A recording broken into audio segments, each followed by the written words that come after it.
Good evening. Welcome to Austin After Hours. I'm Taylor Ellison. Thanks for joining us tonight. We've got a really fun show in store. Here's a preview of what's coming up. Funny man Ike Barinholtz takes on a new role. You've probably seen him on the show The Mindy Project, and now he's stepping behind the camera to direct. We chat with Ike about writing, directing, and co-starring along Tiffany Haddish in his new film, The Oath. And with nearly 40 million users across the world, Bumble is a local company making a global impact. We sit down with head of brand Alex Williamson to learn how they're changing the dating game and encouraging women to make the first move. And this Austinite has the largest collection of coffee lids that now lives at the Smithsonian. Author and architect Scott Specht explains his new book, Coffee Lids, Peel, Pinch, Pucker, Puncture, and why you'll never look at your coffee the same way again. But first, we're sitting down with actor Ike Barinholtz for some fries and funnies at South Congress Hotel before his new movie hits theaters.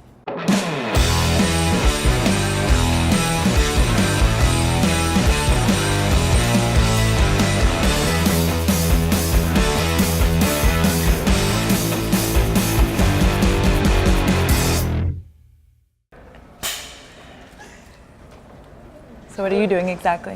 Whatever you do. But I won't, talk over you.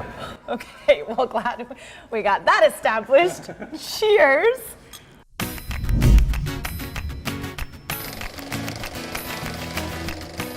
I feel like I have to eat these fries as fast as possible because every time I look away, they are gone. If this interview is longer than 20 minutes, I'm going to be licking plates. Food is my vice. No fry can survive in this set. We are so happy to be with you, especially in this super exciting time in your life. Yes, I got fries, I got whiskey. You got a new movie. I got a movie coming out, but the fries and the whiskey, I want to talk about them for a second. Please. The fries are fried absolutely perfectly. You can tell they're homemade. They have 2 dipping sauces. Friggin' delicious. He would know, because he's had 96% of the fries that entered that bowl, but it's research, right? It's research. I'm playing a man with an eating problem in my next film. Oh no. Well, no, but it's What about just a guy who loves carbs? That's me. It's the Ike Barinholtz story. Jumping towards carbs. The Ike Barinholtz story. The movie, which is second to the fries and the Yes. food, is so exciting because not only do you star in it, but you wrote it and you directed it. Yes, I did 3 hats, and I actually wear hats when I do it. I'll walk in and be like, I'm a director now, and then I'll walk in, I'll take it off. The hat budget was How's that? really expensive. Insane. I think we established you do have a tat across your back that says triple threat. Triple threat, yeah. The problem with that is I can never acquire a 4th threat. Oh. And I can't lose any of my skill set because then I have to get a new tattoo, and it's like my entire back. So there's not really any real estate for the next I'm not test. sitting again for 2 days while Dirty John works on my Pours back. ink into your back. Not doing it. What is that role like? How did it surprise you? I mean, you mean being an actor, director, and a writer? No, the fry eating part. Oh, the fried. How was it to me? It was delicious and crunchy and just the perfect amount of salty. Did somebody hire you as a fry eating ambassador in this establishment? I want to be the U.S. ambassador to Belgium. The movie part, what was unexpected about that role? Just walking nonstop, making sure that the camera's looking okay. Great. How's the cast doing? You guys good? We're gonna rehearse those lines. Great.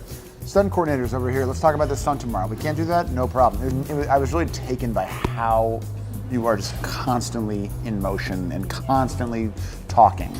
It's all encompassing, it sounds like. It's too much. Oh, okay. But I love too it. much. Such an all-star cast. Tiffany Haddish. Haddish. I mean, what's that like directing that role? She is a force of nature. I was a huge fan of hers. I saw her in this movie called Keanu.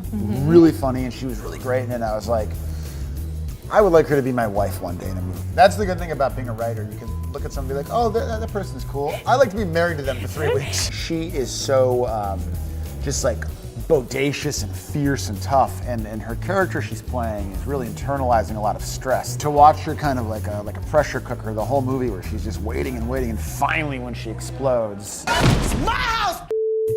It's just glorious to see. She She's really amazing. brings like a level of authenticity to her role, and so in the moment it She's sounds like incapable of inauthenticity. that's- She just cannot be fake. that's quite a compliment. Elite Daily, this blog that's really popular that I like, one of the writers wrote, Ike and Tiffany Haddish partnering on screen was something I didn't realize we all need right now. You need it. You need it. You woke up this morning and you're like, I need something, but I don't know what it is. It's this movie. It's this movie. It is this movie. You want my shirt off? Yeah, I want your shirt off. This is simply a It's not, Looking beefy. No, it's not what it was 10 years ago. Yeah, for someone who doesn't know the backstory, how do you explain it? So, if you can imagine a politically divided America, I know it's hard to wrap our head around it. We're really gonna have to, this is a stretch. It's like almost like a science fiction film. A government that's kind of, dividing people a little bit. And it's all about, they've asked Americans to sign a loyalty pledge to the president. And half the people are like, that's crazy. And the other half are like, I don't think it's that bad. And the deadline for signing it is the Friday after Thanksgiving. So Convenient. Perfect. Black Friday, No one's acting crazy that day anyway. No one's, breaking down a Best Buy window. The whole movie kind of takes place during this week before Thanksgiving, which is always a fun time for me because there's alcohol and food, but it's inherently stressful because of various family members coming in from all over the country with lots of big opinions. The first kind of half of the movie feels like a family holiday satirical comedy, and then it takes a bit of a turn where we go into a bit of a bad place and we kind of start dealing with some blood and guns and screaming and stuff. So something for everyone. Yes, so that's Fun a for the whole tease family. right there. Did you watch the Chris Rock on Late Night? He's racist. Hold on, seriously. No politics. Is it a movie you could see with your whole family? I would hope so because Okay. the movie really takes a side, but it shows you all sides. And the ultimate goal of the movie is to make people laugh. But the message of the movie is, let's try our best to not let external forces affect our internal units. My goal is people laugh really hard and they're moved a little bit, but they have a little bit of an understanding that at the end of the day, family's family, friends are friends. Let's try our best to keep it that way. That's a great message. Optimistic. When did you start writing the story? After Thanksgiving, I got in a huge fight with my family. Oh, so this is based on a true A story. little bit, yeah. It was after Thanksgiving a couple of years ago, and after dinner, might have been a little bit of bourbon floating around there a little bit. Just a scotch. And my mom and my brother and I got in this big fight, and we're all pretty much on the same side. And I just thought, man, this is happening in a like-minded family. What's happening in some around the country? And then I started talking to so many friends of mine and family who were like, well, I just got back from Thanksgiving, and I'm not talking to my uncle anymore. Yeah. And so I knew that that was kind of a funny setting for a movie, and I started writing it kind of like right afterwards. Your own brother is a part of the cast. He auditioned 9 or 10 times, and I kept saying no. And then, no, I'm kidding. I wrote the Poor part. guy. I wrote the part for him because you could cast an actor who would be great, but you can't cast an actor who would be great and you've been brothers with for 35 years. Yeah. And even though we're like best friends, there's hundreds of times that I've wanted to choke him and he's wanted to punch me. And Right. and I knew that because our characters are so combative in the movie towards each other that we would just get a lot of real. You know what I mean? So there are scenes in the movie that when my parents saw it, they're like, I could tell you were really mad at John. I That was That's not what it acting. was. Not acting right there. I removed the acting. There was something you wrote on Twitter recently. Oh, no. It said, it's rough to be getting group texts from your parents about how proud they are of your brother for finishing a triathlon while you're eating your third plate of hash browns, Yes. which this is all making a lot It of really, sense you see right where now. you really understanding the whole thing. I thought I loved French fries. No, I love fried potatoes. Yeah, my brother finished a triathlon last Saturday, and we were at breakfast, and like every text was like, 2:40, you did it in 2 hours. That's amazing. Oh, what a warrior! And I'm just like shoving potatoes in my mouth as fast as I can to cope with the disappointment that my parents are feeling. We all have our strengths. Know our lane. Yeah, but the problem is my brother's also in the movie, so it's like he's doing well Right. and he's in physically great shape while I'm eating fried potatoes. But you know what? You're living your best life. I'm living my best life. Right now, this is me. Right there. Look at that. That's all I want. Bourbon with a little bit of Coca-Cola. Oh, yes. Yeah, I just want to prove to people I'm still kind of a scumbag. I'm not one of those cool guys who's like, bourbon, neat. Like, I'm like, bourbon, extra Coca-Cola. And Classic. cherries. Austin, you're no stranger to. I've been coming here. I was talking to a couple of kids from UT who were talking about the movie. And I said to one of them, I said, yeah, I came here for the first time in '98. And she goes, oh, that was the year I was born. And I said, shut up. Oof. Please don't tell me that. That's rough. That was a brutal. wake-up call. I've been coming here since the late '90s. See, the thing is, you've been coming to Austin before Austin was cool to come to. It was So- barely weird when I came. Hey, They didn't even need to keep it weird because it was barely weird. I like to think I was one of the people who made Austin weird. You probably were. I might have been. Yeah, Austin really is like, it's as good as America can get to me. You get everything. I People could are cry. cool. We're so happy to have you say that. The best. Thank you for chilling out with us. Hey, cheers to you, cheers Ike, to and you cheers guys. to the oath. Thanks for hanging out with us, Ike. Make sure to check out The Oath in theaters. And stick around. Coming up, we head to Bumble headquarters to talk Bumble over bubbles with Alex Williamson. I'm Theo Rossi from Marvel's Luke Cage, and you are watching Austin After Hours.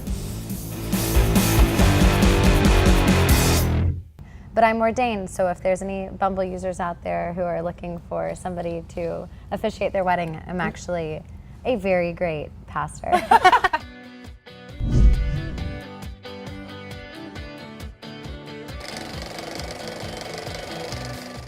It's so nice to be sitting down with you in Bumble headquarters, USA. It is so nice to be sitting here. I'm glad that you're in this yellow room with me. It's such a special place because, you know, Bumble has a global presence, but you're headquartered right here in Austin, Texas. Actually, so many people don't think that we're headquartered in Austin. Now that we have this big neon yellow office, more people are realizing that Bumble's headquartered here. We have absolutely loved being in Austin. I think Austin is an incredible market to test. I think that people in Austin are very progressive and forward-thinking, but we're still able to be in the South, which is so nice. Yeah. I think that the voice of Bumble is very Southern. People have been really receptive to the brand and the messaging, and we wouldn't be where we are today if it weren't for Austin. In the beginning, Caroline, who is our chief of staff, and I would work all day and then go out at night and promo model Bumble and get people to download it. And if it weren't for West 6th Street, I don't think Bumble would be here today. So you're in the business of connecting people. What does that look like? Because it's evolved a lot. It's evolved so much since we launched. So when we first launched Bumble, the idea behind it was to be a dating app where women make the first move. We wanted to change the narrative for relationships because if you think about it, forever, historically, men have always been the first ones to make a move. At the time that we launched, it wasn't cool to be on a dating app, and it was a very abnormal behavior for a woman to make the first move, so we had to market against those two obstacles. And so we started as a dating app. That was back in December of 2014, and then we have moved into now Bumble BFF, which we launched in 2016. Women match with women, men match with men, and we facilitate friendships. And then we launched Bumble Biz, and that has been an incredible opportunity for us for networking. Women still make the first move in business, so what I like about Bumble is that there are intentions for every single mode that you go into, and it just makes it easier to meet whoever you're looking to meet. Essentially, we are normalizing the behavior of meeting strangers and facilitating introductions, and it's very exciting to do in the safe community that we've built online.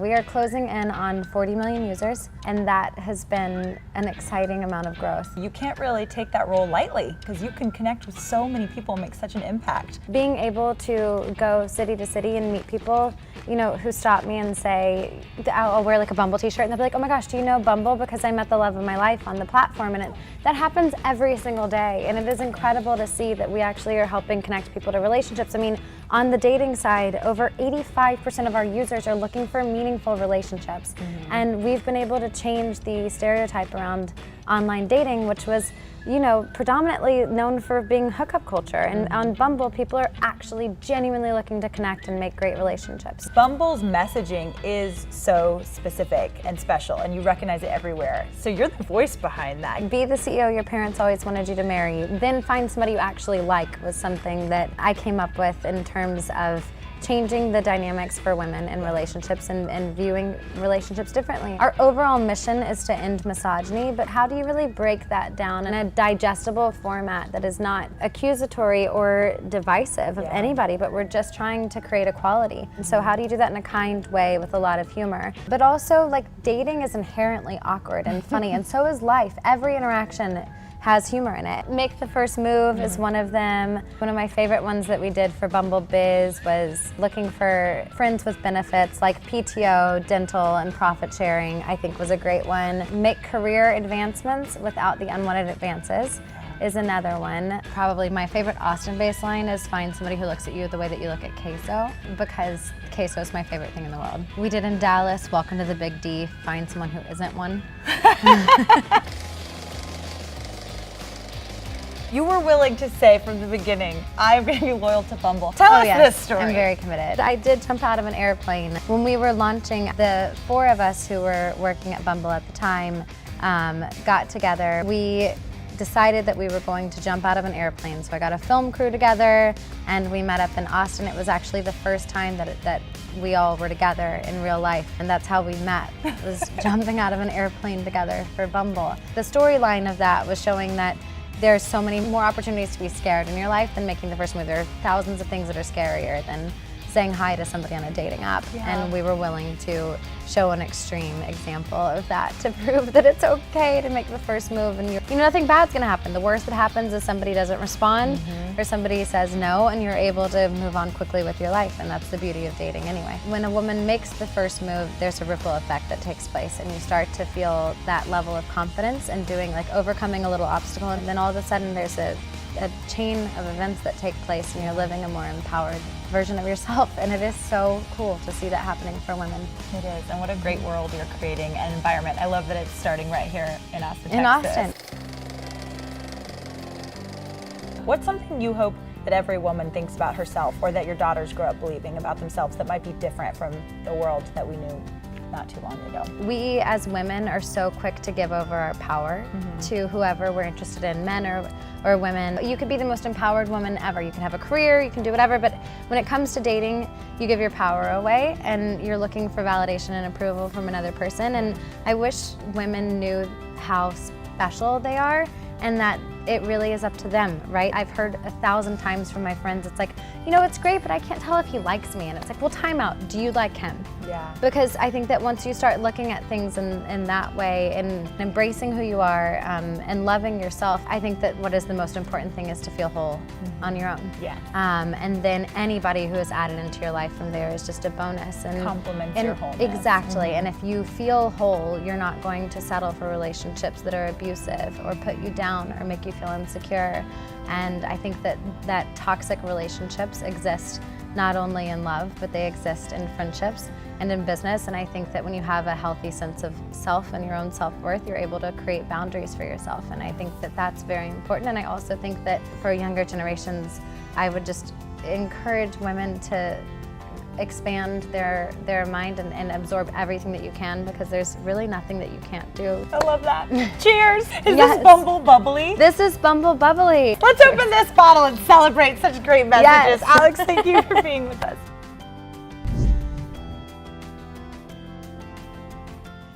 Thanks so much for your time, Alex. So neat to learn how Bumble is helping people make connections in every area of life.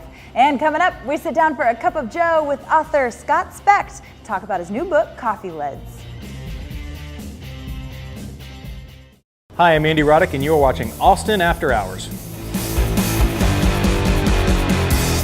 You're doing that with coffee lids. With coffee lids, yeah. So we had, like we had a playing back Pogs, and forth, yes. and yes, give me your coffee lid.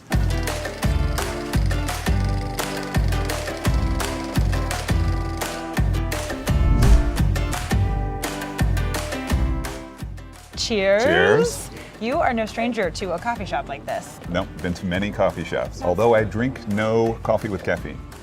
What? Yes, a doctor's orders. So what do you drink? So Decaf? It's all decaf. I didn't know anyone was actually out there drinking decaf. No, You're the yeah, guy. No, it's hard to find. Yeah. Not only are you drinking lots of coffee, but you are collecting. Why did you start collecting coffee lids? It didn't come about with an idea of collecting anything. I was wandering into a convenience store about 10 or 15 years ago as an architect, and I noticed these very odd designs in these very small common objects. I think I grabbed 3 or 4 of them and just threw them in the back of my car, didn't think much of it. And the next convenience store I went to, there were different ones. And I started to think about, like, how many of these are there actually? So every time I'd stop at a place, I would just happen to grab one, throw it in a box. Then I had 20 or 30. And when I went to grad school, I met someone who is my co-author on here and found out that they did the same thing. They had their own collection. So we got together at a point and started doing trading cards. It's like, do you have this one? Do you have this one? Hysterical, except you're doing that with coffee lids. With coffee lids, yeah. So we had, like we had playing a back Pogs, and forth, yes. and yes, give me your coffee lid. So we put our collections together, and it slowly grew to almost 500 lids. We have not found anyone who has a larger collection, yeah. So it works we're for me. assuming it's the largest Yes, collection. you're of Guinness coffee World Record worthy. So where's this collection living now? A good portion of the collection is at the Smithsonian in New York, the Smithsonian Museum of American History. So they have a big display on the history of food in the U.S. And so it's been there for a few years. Although it's duplicates, it's ones we had more than one of. We weren't willing to give them the originals in the collection. How does that feel to know that something of yours is now living in a place where everyone can spectate and talk about it? I'll get emails occasionally and say, did you know your name was here on this thing in the Smithsonian? It's interesting. I just have so many questions. What do these coffee lid conversations look like between you and your co-author? Like, what are the details that you guys are drawn to? Part of the book is going into a typology of different types of lids and all the little functional features of them. The one that's the most common now is this kind of lid, which has just a big rim. It's got a hi-hat to hold froth of things like cappuccinos, but there have been many, many steps in getting to that standardization development. We divided it into 4 typologies. Ah, yes. Let's look at peel, pinch, pucker, and puncture. Do you have a favorite? I do. There's one in there, it's called the Phillip lid. Wait, which section is it? Peel, pinch, pucker, or puncture? Yeah, I think it's in pucker. Okay, let me turn to page pucker. All right, and what is it? So it's called the Phillip lid. It was somebody who was clearly obsessed with coming up with a whole new idea. The lid presses down inside the cup and allows a certain amount of coffee out so that you don't have to drink with your lips touching plastic. Is there a lid you have like disdain for, like a design flaw you couldn't believe existed? Yeah, the worst ones, and you'll still find them, are the lids that are trying to have it both ways. They're used for hot coffee and cold drinks, so they have a little crust cut out for the straw to go through and a drink sip space for the hot coffee, and they don't work well for either one of them. You're like, just stop trying to make that work. Wait, hold the phone. We got colored lids. We do have colored. That's a big deal. And we had to fight for a color section in here. There's a pink lid. Yes. We gotta find wherever's carrying that. There are chromothermic lids that when they go on hot liquids, they change color. So you can tell the temperature of your coffee by the color of the lid. I'm never gonna look at my coffee lid the same way. For every one of these lids, there were hours and hours and hours of research and drawings and things that the people who designed them had to go through to get them patented. So as an architect, how does that correlate to the work that you do?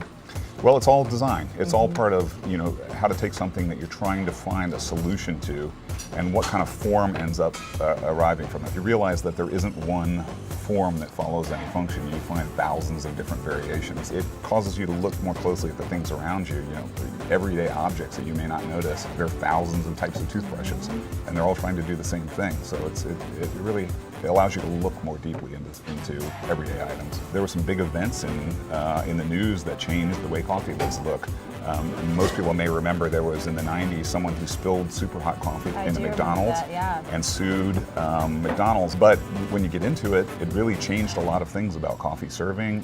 Lids had more graphics on them, caution, and so it's fascinating to track that history through it. And that's what's so cool is that there's history in every object and environment around us. There is. And so it's neat that you brought that story together. In terms of your architecture, what are some projects that you've brought to life here in Austin? We do a lot of work at St. Edward's University. We do commercial work for Indeed.com, the new Carpenter Hotel that's about to open, a lot of houses as well. I love sitting there with a new blank piece of paper in front of me. I'm still old school and start with pen and paper, which most people have given up at this point, but... Don't you have to erase things? No erasing. Pen is serious commitment. Yeah, it's a way of thinking that gets outside of what goes on when you just have a computer in front of you. How has this book been received by different people? Got a lot of press. It got an article in the New Yorker, and New York Times covered it. It was pretty shocking, to tell you the truth, that something like this. But they explained it in that there's so much bad and heavy news now. They loved covering something like this. I think people are looking for something a little bit lighter. And now I think we've got just a cornucopia of lids to choose from. Right. I feel like I need to upgrade mine, and we've got cookies. So, cheers. Cheers. Thanks, Scott. Thank you.